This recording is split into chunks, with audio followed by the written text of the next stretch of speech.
Салам достор, эгерде мужской род менен аяктаган сөздөрдүн этегине у деген окончание кое турган болсок, кыргыз тилинде га деген мүчөнү берет. Мисал үчүн, Аладдин, Аладдину этегине Аладдин деген сөздүн этегине у тамгасын кое турган болсок, га деген мүчөнү берет. Мисал үчүн, Аладдину, Аладдинге.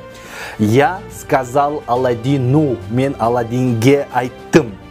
Азамат дей турган болсок, азамат деген сөздүн этегине у тамгасын кое турган болсок, азаматка га деген мүчөсүн берет. Мисал үчүн, я сказал азамату, мен азаматка айттым.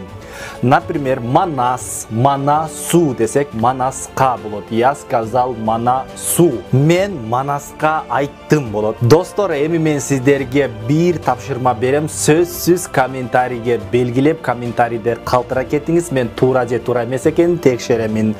Мисал үчүн, Владимир, Владимирге десек, кандай окончание коебуз. Мисал үчүн, Азирет десек, ал эми Азиретке десек, кандай окончание коебуз, кайсыл тамганы кошобуз, комментарийге калтыра кетиңиз. Владимирге жана Азиретке деш үчүн кандай окончание коебуз.